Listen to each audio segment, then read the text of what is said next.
The space station Nexus 7 buzzed with activity as beings from across the galaxy went about their daily business. Merchants hawked exotic goods, diplomats discussed trade agreements, and soldiers from various species strutted in their polished armor. The station served as a neutral meeting point, where even enemies could conduct business under the protection of galactic law. Marcus Kane limped through the crowded corridors, his weathered human face showing signs of recent combat. His left leg dragged slightly, a reminder of the explosion that had nearly killed him 3 days ago. The simple gray clothing he wore was clean but cheap, marking him as someone of little importance in the eyes of the galaxy's elite. He kept his head down, trying to avoid attention as he made his way to the medical bay. The synthetic skin graft on his face itched, and the pain medication was wearing off. All he wanted was to get his wounds checked and find passage back to Earth. Well, what have we here?" a deep voice rumbled behind him. Marcus stopped walking but didn't turn around. He recognized the accent. Krathari, one of the Empire's most aggressive warrior species. Their kind had been humanity's enemies in the recent border conflicts. "I'm talking to you, human," the voice continued, closer now. Slowly, Marcus turned to face 3 Krathari soldiers. They stood nearly 8 feet tall, their reptilian skin a deep purple color, with rows of sharp teeth visible when they smiled.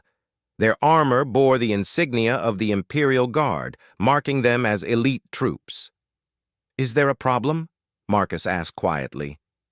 His voice steady despite the pain radiating through his body. The lead Krathari, whose name tag read Commander Vex, looked him up and down with obvious disgust. "The problem is you, human. Your pathetic species shouldn't be allowed on civilized stations." A small crowd began to gather, drawn by the confrontation. Marcus noticed several other humans in the group, their faces showing fear and embarrassment. He also saw aliens from various species, some looking amused, others uncomfortable. "I have legitimate business here," Marcus replied, pulling out his identification card. "All my documentation is in order." Commander Vex snatched the card and examined it with exaggerated care. "Marcus Kane, former soldier. Now, what is this? A maintenance worker?" He threw back his massive head and laughed. "How the mighty humans have fallen!" His companions joined in the laughter. One of them, a slightly smaller Krathari with scars across his snout, spoke up. "Remember the propaganda, Vex? Humans were supposed to be these great warriors. Look at this one, can barely stand upright." "Please," Marcus said, extending his hand for his identification. "I just need to get to the medical bay." "Medical bay?" Vex's eyes gleamed with malicious amusement. "What's wrong, little human? Did you hurt yourself trying to be a soldier?" The crowd grew larger. Marcus could see beings recording the encounter on their personal devices. This would be all over the galactic networks within the hour. Another example of human weakness for the galaxy to laugh at. "I was injured in combat," Marcus said simply. "Combat?" The scarred Krathari, whose name tag read Captain Thax, stepped forward. "What combat? The last engagement between our forces was 3 days ago at the Meridian system. Humans retreated so fast they left their wounded behind." Marcus's jaw tightened slightly. "I was there." "Were you now?" Vex circled him slowly, like a predator sizing up prey. "And what did you do there, little maintenance worker? Did you run away with the rest of your kind?" "I did my job," Marcus replied. "Your job?" Thax laughed harshly. "Your job was to die screaming, but apparently you couldn't even do that right." The crowd murmured. Some aliens looked disgusted by the Krathari's behavior, but none spoke up. On stations like Nexus 7, it was unwise to interfere with Imperial troops. Vex suddenly grabbed Marcus by the shirt and lifted him slightly off the ground. The human's face remained calm, almost eerily so, despite the obvious pain the movement caused his injured leg. I think you need to learn some respect, human, Vex growled. Kneel. No, Marcus said quietly. The simple refusal seemed to shock everyone present. Vex's grip tightened, and his companions moved closer, hands moving to their weapons. What did you say? Vex's voice was dangerously low. I said no. Marcus's tone remained calm, conversational even. I won't kneel. Thax drew his sidearm, a plasma pistol that hummed with deadly energy. Perhaps you didn't understand the commander, human. This isn't a request. Marcus looked directly at Vex, his eyes steady and unafraid. I understood perfectly. The answer is still no. For a moment, the corridor fell completely silent. Even the background hum of the station's systems seemed to fade. Vex stared into the human's eyes, and for just an instant, something flickered across his face. Uncertainty, perhaps even a hint of fear. Then the moment passed, and Vex's anger returned full force. He slammed Marcus against the wall, causing several people in the crowd to gasp. The human's face went pale with pain, but he didn't cry out. You will show proper respect, Vex snarled, or I will. Commander Vex. A new voice cut through the tension like a blade. Everyone turned to see Admiral Zoran approaching, flanked by 2 Imperial security officers. The Aquarian Admiral moved with fluid grace, his blue-scaled skin gleaming under the station's lights. Unlike the Krathari, Aquarians were known for their intelligence and diplomatic skills, rather than brute force. Admiral, Vex said, immediately releasing Marcus and stepping back. We were just educating this human about proper station protocols. Admiral Zoran's large fish-like eyes took in the scene. The gathered crowd, the recording devices, Marcus standing against the wall with obvious injuries. His expression remained neutral, but there was intelligence in those alien eyes. I see, Zoran said smoothly. And what protocols were being violated? This human showed disrespect to Imperial troops, Thax interjected. He refused a direct order.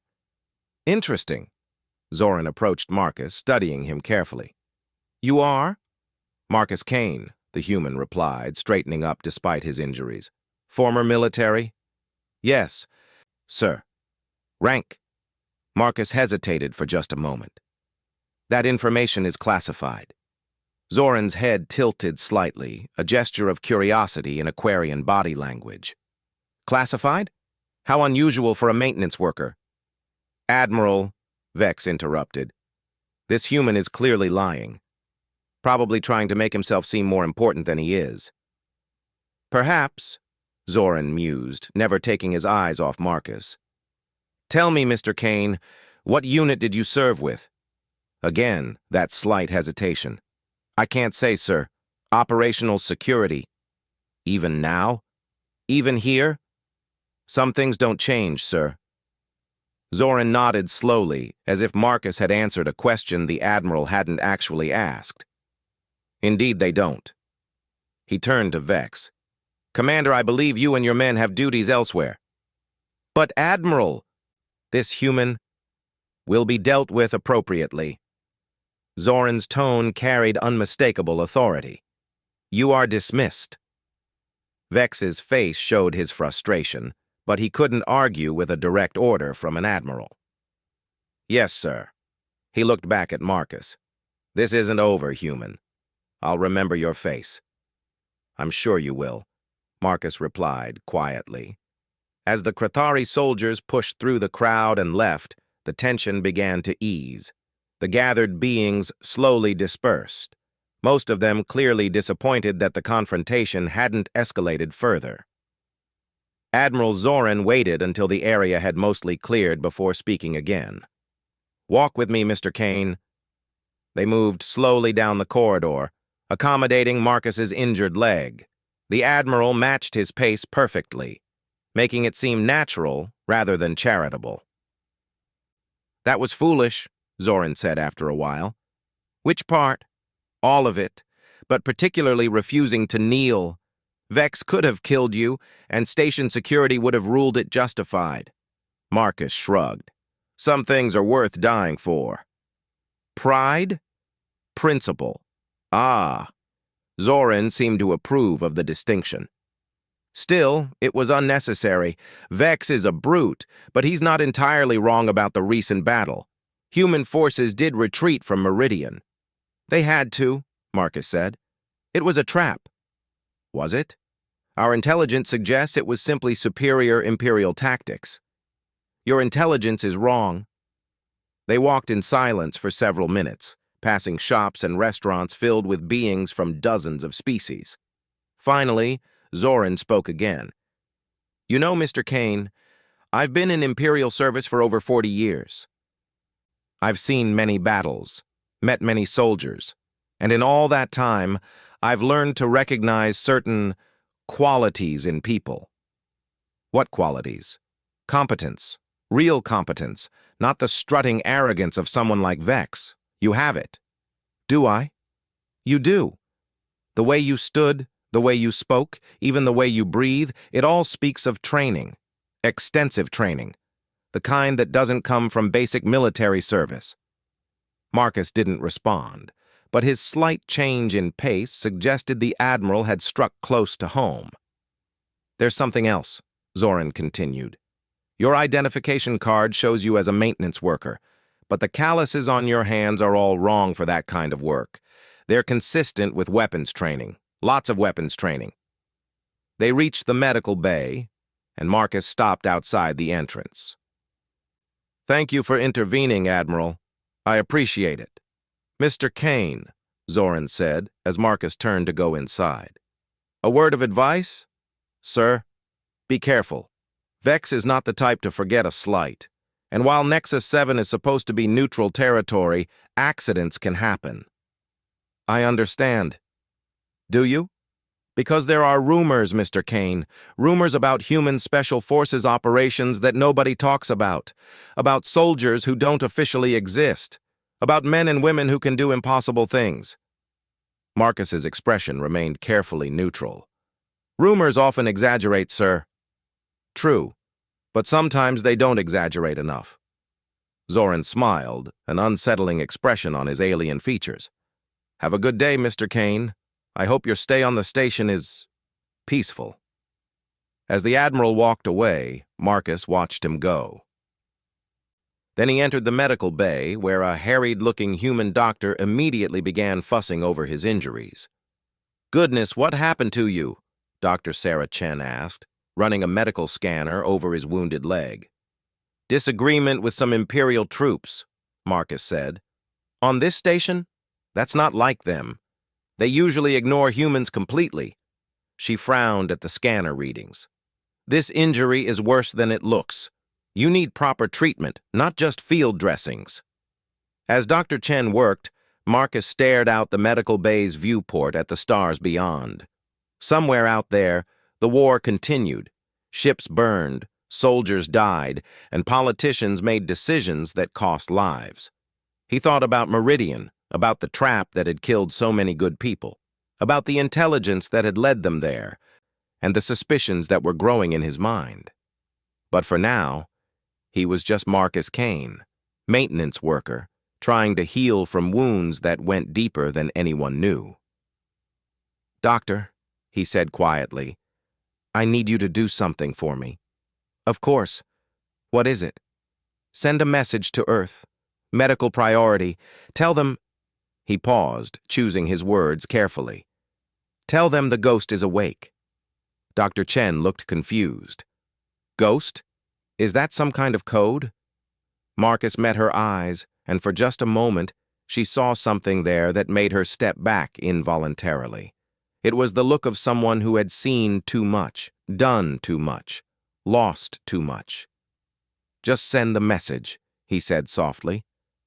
They'll understand.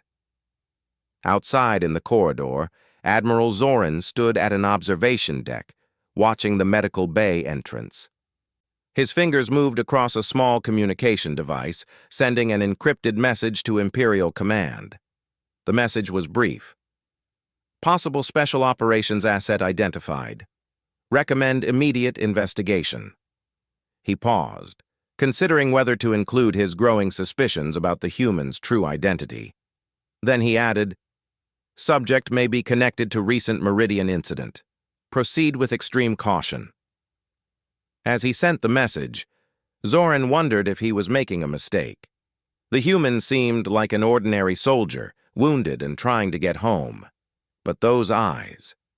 There had been something in those eyes that reminded him of old stories, whispered rumors about human operations that left no witnesses and no traces, stories about a man they called the Ghost, stories that were supposed to be just legends. In the medical bay, Marcus Kane closed his eyes and tried to rest as the automated systems worked to repair his body. But sleep wouldn't come. Instead, his mind drifted back to Meridian, to the screams of dying soldiers and the smell of burning ships. Someone had betrayed them.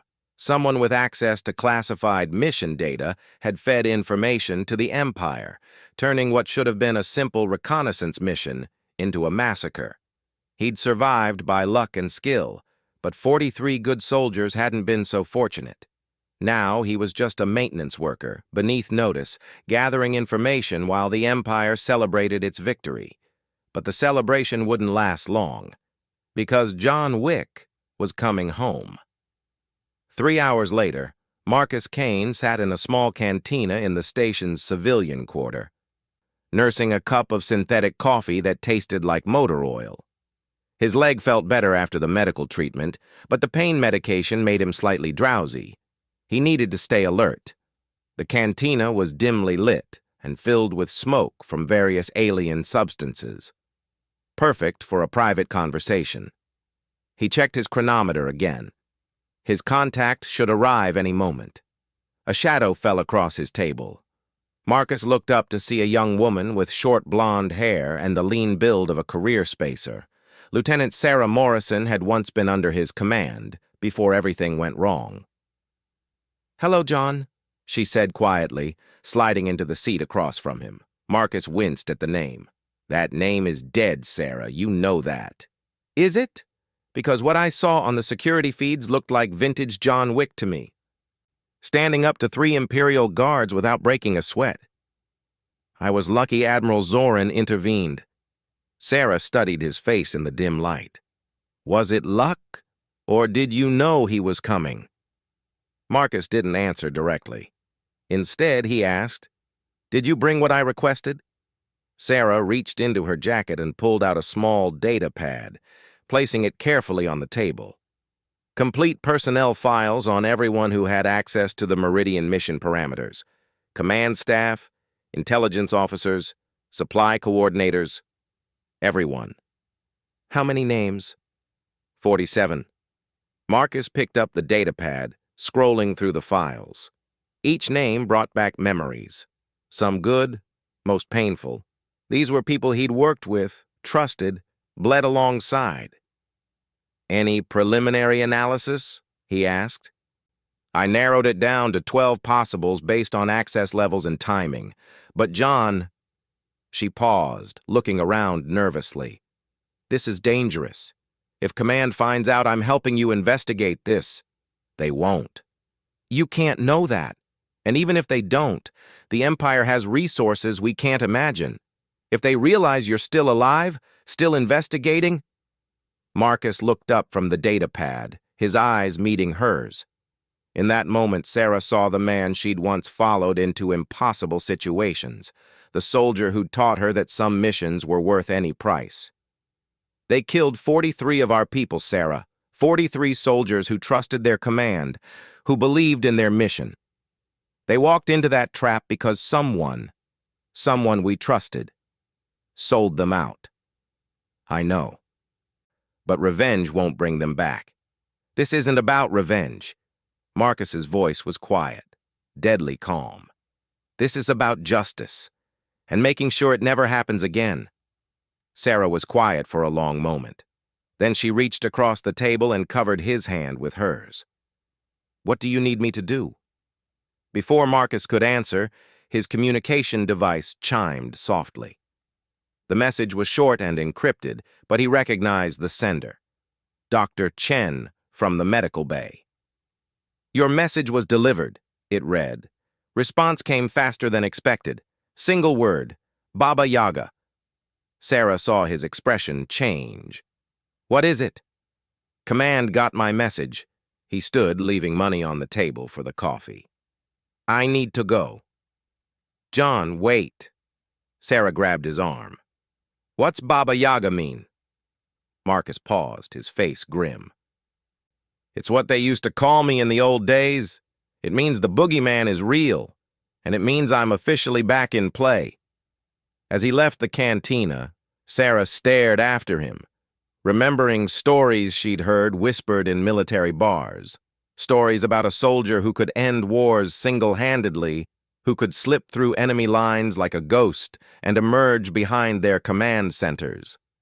Stories about the man who'd once killed 12 Krathari Special Forces troops with nothing but a plasma torch and raw determination. Stories about John Wick. Marcus made his way through the station's corridors, his pace steady despite his injuries. The message from command changed everything. They weren't just acknowledging his survival. They were activating his old clearance codes, giving him access to resources he hadn't touched in years. He found a public communications terminal in a quiet section of the station and inserted his identification card. The scanner read the embedded codes and immediately switched to a high-security channel. Authentication accepted, the computer's voice said in his earpiece. Welcome back, Ghost Actual.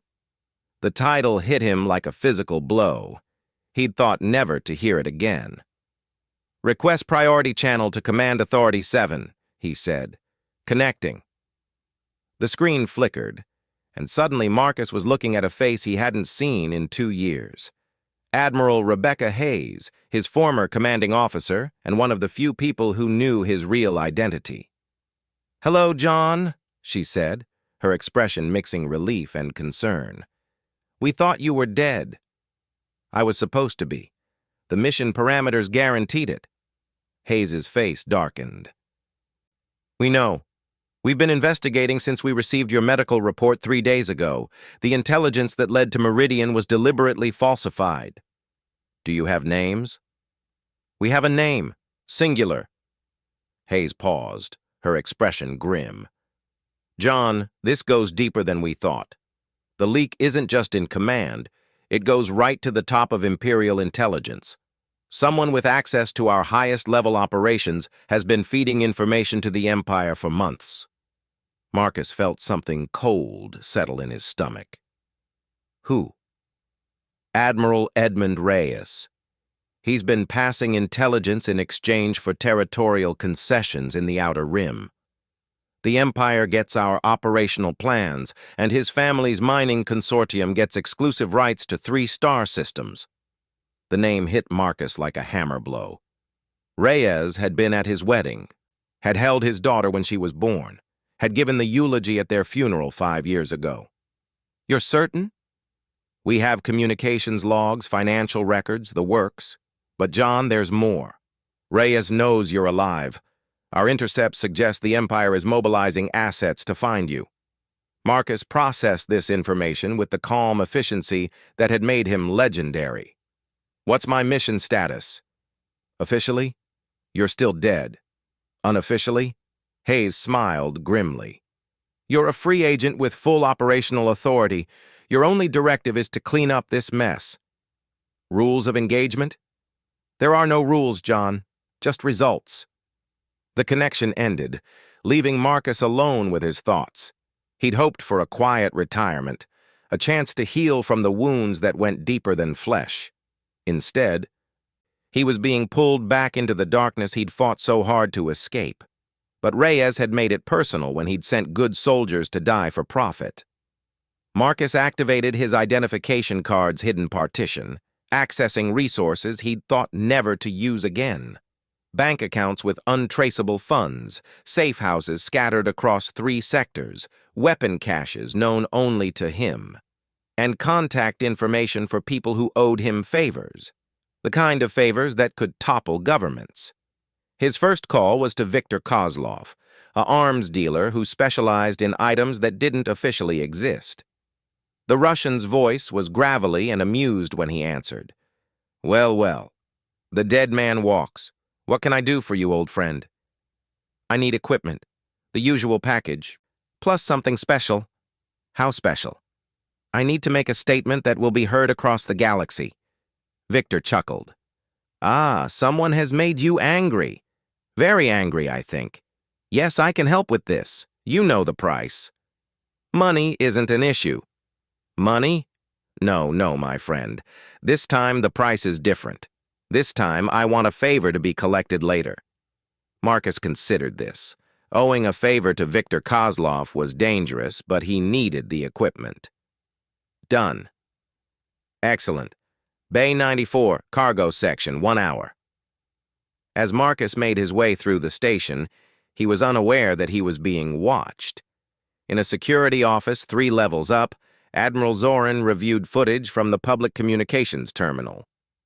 "Enhance Sector 47, he ordered his aide, a young Krathari technician. The image zoomed in on Marcus's face during his conversation with Admiral Hayes.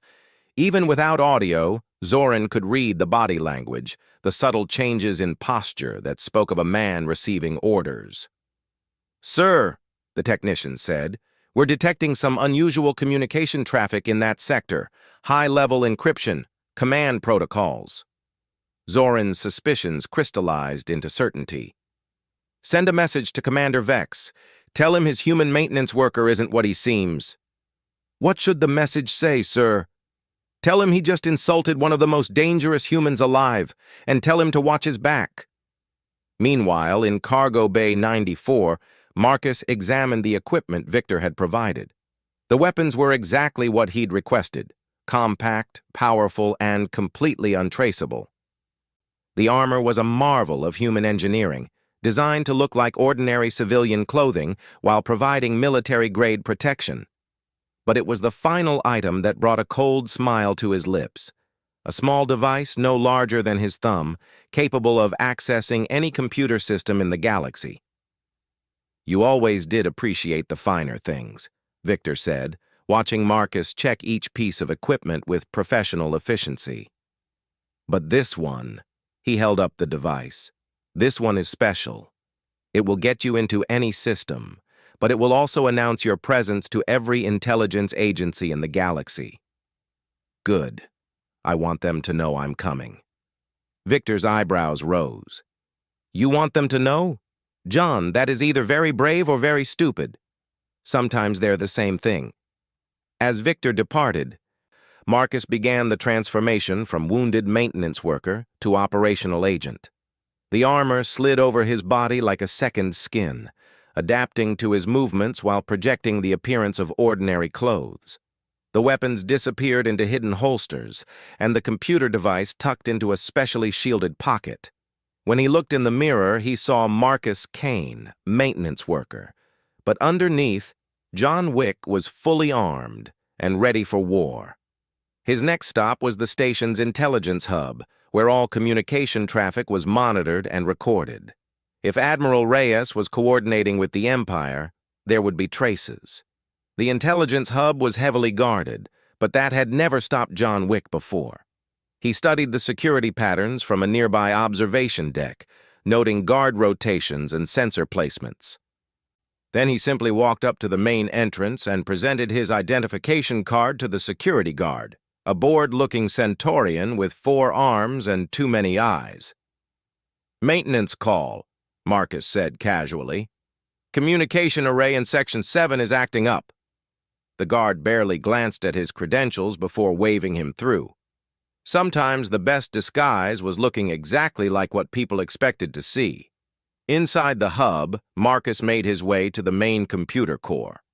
The device Viktor had provided slid into the access port like it belonged there, and immediately the station's entire communication database became available to him. He searched for patterns, looking for messages that didn't quite fit, communications that used the wrong protocols or originated from unexpected sources. It took him 40 minutes to find what he was looking for. A series of messages between Admiral Reyes and an unknown Imperial contact discussing troop movements and operational plans. The encryption was sophisticated, but not sophisticated enough to stop John Wick. As he downloaded the files, Marcus felt that familiar cold calm settling over him. This was what he'd been born to do, to hunt down threats to humanity and eliminate them with surgical precision. The evidence was damning. Reyes had been selling out human operations for over 6 months, and the Meridian Massacre was just the latest in a series of betrayals. But it was the final message that made Marcus's blood run cold. Package delivered as requested. Ghost is confirmed dead. Recommend immediate acceleration of Operation Sunset. Operation Sunset. Marcus had heard whispers of that name in intelligence briefings. A rumored Imperial plan to eliminate human special forces capabilities entirely. Reyes hadn't just betrayed one mission. He was systematically destroying humanity's most effective weapons. Marcus pocketed the evidence and made his way out of the intelligence hub as quietly as he'd entered. But as he reached the main corridor, his combat instincts screamed a warning. He was being watched. Turning slightly, he spotted them. 3 figures in civilian clothing, trying too hard to look casual. Imperial agents, almost certainly, though they were good enough to fool most people. But they weren't hunting most people, they were hunting John Wick. Marcus continued walking at a steady pace, using the reflection in shop windows to track his followers. They were professional, maintaining proper distance and using cover effectively. But they'd made one mistake. They'd assumed he was running. Instead, Marcus led them into the station's industrial section, where noise from the manufacturing bays would mask any sounds of conflict. When he reached a particularly isolated corridor, he simply stopped walking and turned around. "Gentlemen," he said politely, "I believe you wanted to speak with me." The 3 agents exchanged glances. The leader, a tall human with cybernetic implants covering half his face, stepped forward. "Marcus Kane," he said, "you need to come with us." "On whose authority?" "Imperial Intelligence. We have some questions about your recent activities." Marcus smiled, and the agents suddenly understood why they'd felt uneasy tracking him. It wasn't the smile of a maintenance worker. "I'm afraid I'm too busy for questions," Marcus said. The cyborg reached for his weapon, but he was far too slow. Marcus moved like liquid lightning, covering the distance between them in a heartbeat. His hand locked around the agent's wrist, preventing him from drawing his pistol. "Tell your handlers," Marcus said quietly, his grip tightening until the cyborg's eyes watered with pain, "that John Wick sends his regards." The fight was over before the other 2 agents could react. The cyborg collapsed, his weapon in Marcus's hand, and suddenly the hunters had become the hunted. "Now then," Marcus said, his voice calm and conversational as he aimed the pistol at the remaining agents. "Let's talk about Operation Sunset." The 2 agents looked at each other, then back at the man they'd been sent to capture. He wasn't Marcus Kane anymore, wasn't a maintenance worker nursing his wounds. He was the Ghost, the Baba Yaga, the man who'd once held off an entire Imperial fleet long enough for a human evacuation convoy to escape. He was John Wick, and he was very, very angry. "We don't know anything about," one of them began. Marcus shot him in the leg. The plasma bolt was precisely placed, causing maximum pain while avoiding vital areas. The agent screamed and fell. "Wrong answer," Marcus said to the remaining agent. "Let's try again." The interrogation lasted exactly 12 minutes. By the end, Marcus had everything he needed to know about Operation Sunset, the location of Admiral Reyes, and the Empire's growing realization that they'd made a catastrophic mistake. The surviving agent, a Vulonian with blue skin and too many teeth, lay whimpering on the floor of the industrial corridor. Marcus had been methodical, professional, and terrifyingly efficient in extracting information. "Admiral Reyes is on Kronos Station," the agent gasped. "Sector 97, he's—" He's meeting with Imperial Command tomorrow to finalize the next phase. What's the next phase? Marcus asked, his voice still calm despite what he'd learned. Complete elimination of human special forces. Every ghost operative, every deep cover agent. They have names, locations, everything. Marcus felt ice in his veins. There were 43 active ghost operatives scattered across the galaxy, each one worth 100 normal soldiers. If the Empire eliminated them all. Thank you for your cooperation, Marcus said politely. Then he shot both surviving agents with their own stunner weapons, leaving them unconscious, but alive.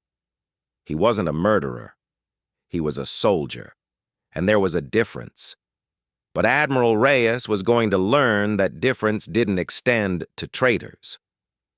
Marcus made his way back to the civilian quarters, his mind already working through the logistics of what he needed to do. Kronos Station was 3 days away by commercial transport, 2 days if he could acquire faster transportation. He was considering his options when his communication device chimed with an encrypted message from Admiral Hayes. Situation deteriorating rapidly. Reyes has accelerated timeline. Our assets are being systematically eliminated. Ghost 7 went dark 6 hours ago.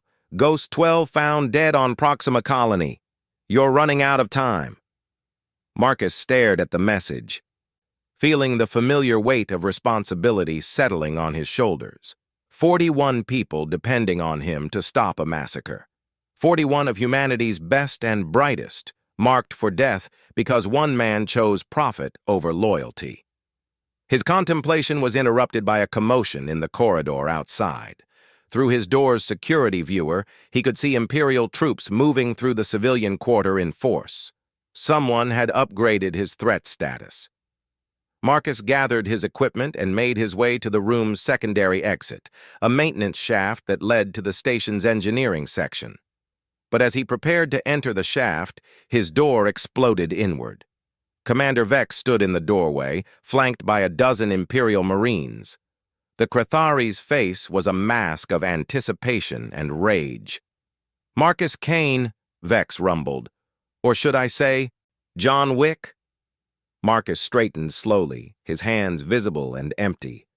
"Commander, I take it your admiral shared some interesting information with you." "He did, indeed." Vex stepped into the room, his weapon trained on Marcus's chest. "Imagine my surprise to learn that the pathetic maintenance worker I humiliated this morning is actually humanity's most feared assassin." "I prefer problem solver," Marcus replied. Vex laughed, but there was no humor in it. "Oh, you solve problems? Good. I have a problem for you to solve." He gestured to his Marines. "How do you solve being outnumbered 12-1? Marcus looked around the small room, calculating angles and distances. The quarters were cramped, which would limit the effectiveness of their superior numbers. The lighting was poor, providing shadows he could use. And these Marines, while well-trained, weren't ghost operatives. "Commander," he said politely, "has anyone ever told you about the pencil?" "What?" "On Earth, there's a story about a man who killed 3 men in a bar with a pencil." "A pencil? It's become something of a legend in certain circles." Vex's eyes narrowed. "What are you talking about?" Marcus smiled, and for the first time since the confrontation began, Commander Vex felt a chill of uncertainty. "The point of the story," Marcus continued, "is that the weapon doesn't matter. What matters is the man holding it." The room suddenly went dark as Marcus triggered an EMP pulse from his armor, killing the electrical systems. In the darkness, 12 Imperial Marines found themselves facing a nightmare they'd only heard about in whispered stories. John Wick had gone to work. The fight lasted 90 seconds.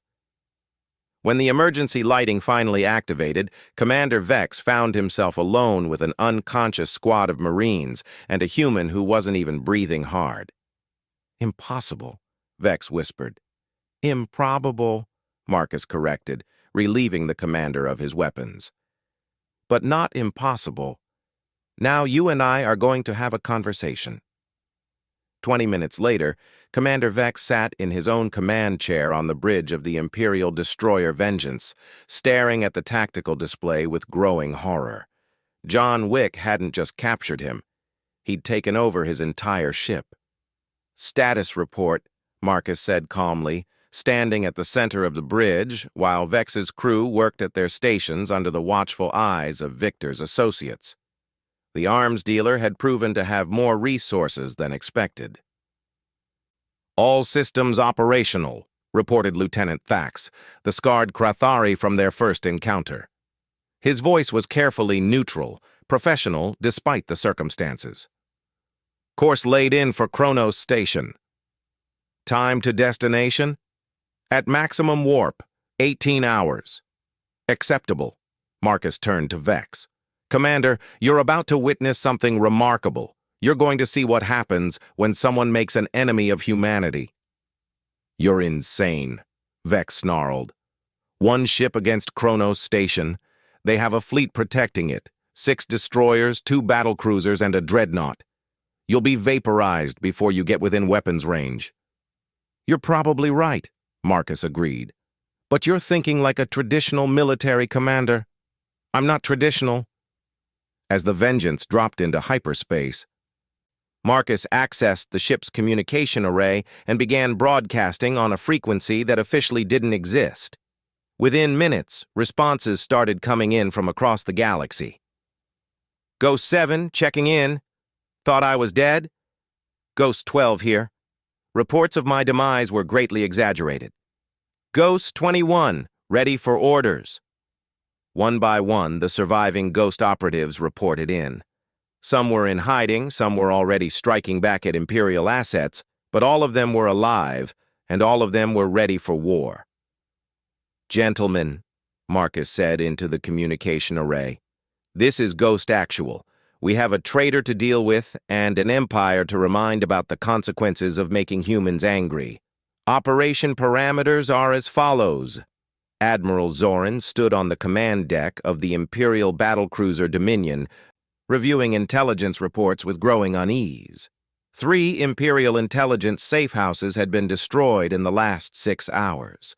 2 supply depots had suffered mysterious explosions, and an entire squadron of fighters had simply vanished while on patrol near the Centauri system. "Sir," his aide reported, "we're detecting unusual communication traffic on Ghost frequencies. They're not even trying to hide it anymore." "How many?" 41 distinct transponder codes, sir. They're all alive and they're all coordinating something."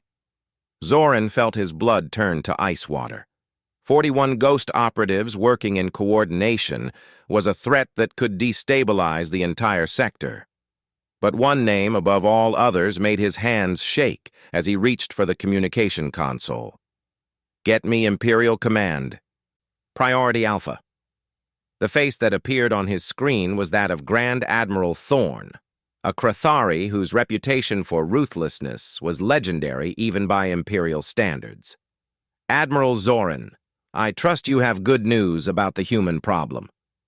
"Sir, I'm afraid the situation has escalated beyond our initial parameters. The human known as Marcus Kane is actually John Wick. Yes, we know. What we want to know is why he's still alive." "Sir, he's taken Commander Vex's ship and is en route to Kronos Station. Our intelligence suggests he's coordinating with other human Special Forces operatives to rescue their contact."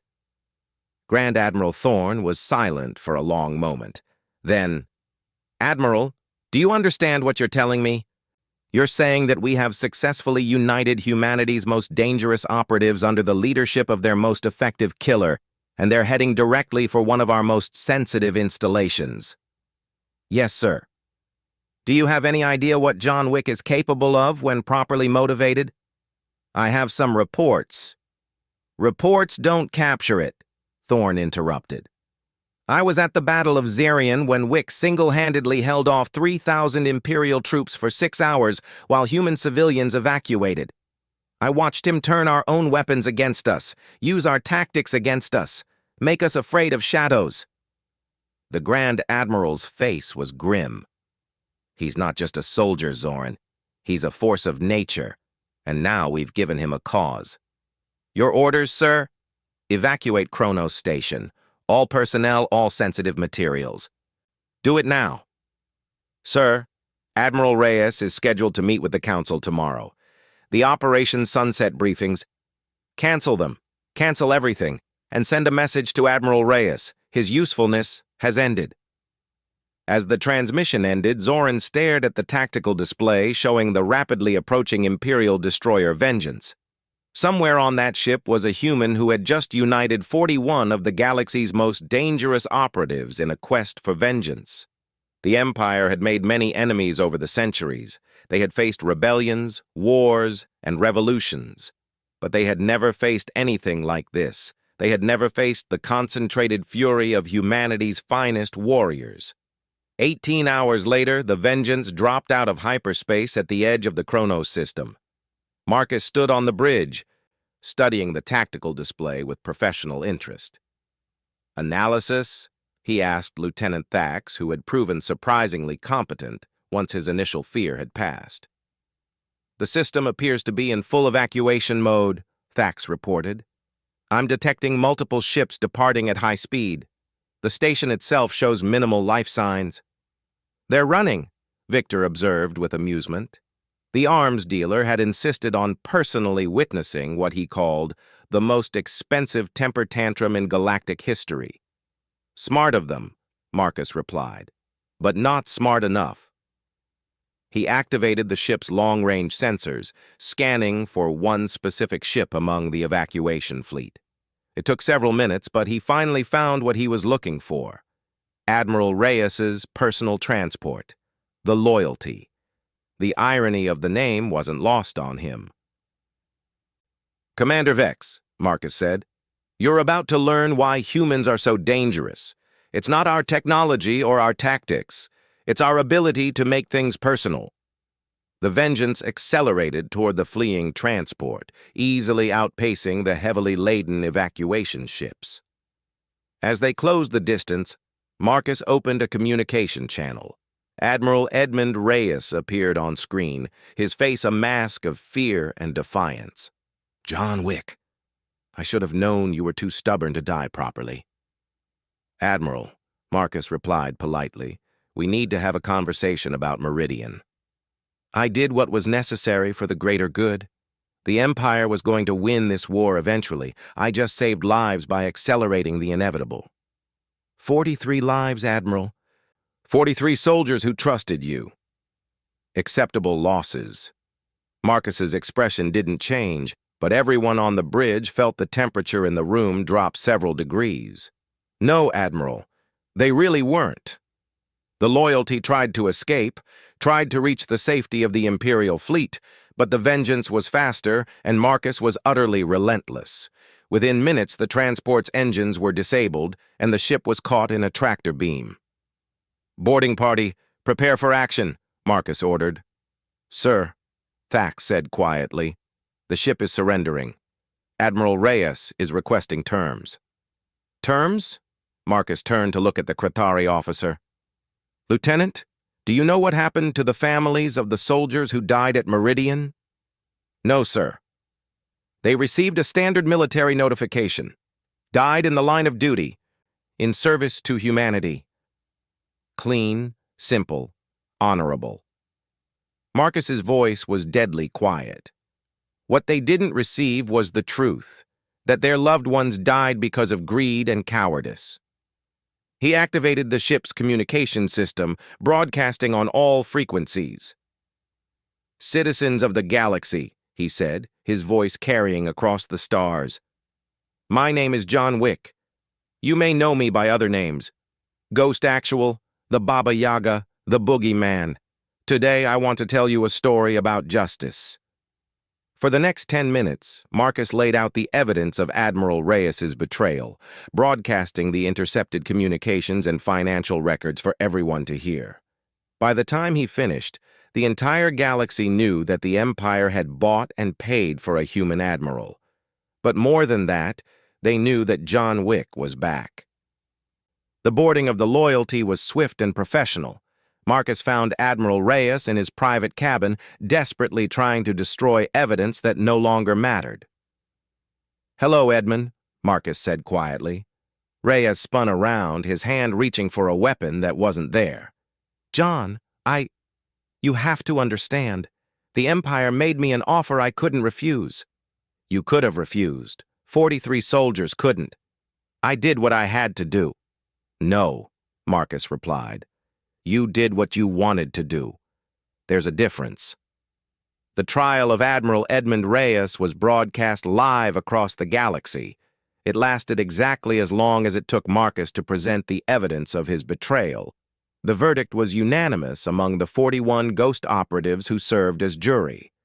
Guilty. The execution was swift and clean. Marcus didn't believe in cruelty, only in justice. But the real message wasn't in Reyes's death. It was in what happened next. Over the following weeks, Imperial assets across the galaxy began disappearing. Supply convoys vanished without a trace. Intelligence stations went dark. Command posts were found empty, their personnel simply gone. Humanity's ghost operatives had gone from hunted to hunter, and the Empire was learning what it meant to be afraid of the dark. On Nexus 7, Commander Vex sat in the station's bar, staring into a glass of Krathari whiskey and trying not to think about what he'd witnessed. He'd been released by John Wick with a simple message. "Tell your superiors that humanity doesn't forget. And we don't forgive." Admiral Zoran found him there, sitting alone at a corner table. "Commander." "Admiral." Vex looked up, his eyes showing a weariness that went deeper than fatigue. "I assume you're here to discuss my report." "Among other things." Zoran sat down across from him. "Tell me, what was it like? Meeting the real John Wick?" Vex was quiet for a long moment. "Terrifying," he finally said. "Not because of what he did, but because of how he did it. No anger, no hatred, just purpose, like he was solving a mathematical equation. And yet he let you live. He said I had a choice to make. Keep following orders without question or start thinking about what those orders really mean." Zoran nodded slowly. "And what did you decide?" "I decided," Vex said, draining his glass, "that maybe it's time the Empire learned to be more careful about which enemies it makes." As he left the bar, Admiral Zoran sat alone, contemplating the reports flooding in from across the galaxy. The Empire was still strong, still powerful, but something fundamental had changed. They'd awakened something in humanity that they couldn't control or contain. They'd reminded the galaxy why humans were dangerous. And somewhere out there, John Wick was watching, waiting, making sure that the lesson wasn't forgotten. In a small apartment on Earth, Marcus Kane sat by a window, looking out at a garden where his wife and daughter were buried. The headstones were simple, bearing only names and dates, but to him they represented everything he'd lost and everything he'd fought to protect. His communication device chimed with a message from Admiral Hayes. "Mission accomplished. Ghost operatives have been reassigned to deep cover. The Empire is reconsidering its policies regarding human civilians. Thank you, John." Marcus deleted the message without responding. John Wick was a name for war, for darkness, for times when justice had to be carved out with blood and determination. But the war was over, at least for now. The Empire would think twice before targeting human special forces again. They'd learned that some enemies were too dangerous to make. As the sun set over the garden, Marcus Kane closed his eyes and tried to find peace. Somewhere in the darkness of space, 41 ghost operatives continued their silent war, protecting humanity from threats too dangerous for anyone else to handle. And the galaxy slept a little less soundly, knowing that the Baba Yaga was real and he was watching. The legend of John Wick had been reborn among the stars, and the Empire would never make the mistake of underestimating humanity again. Some lessons, after all, only needed to be taught once.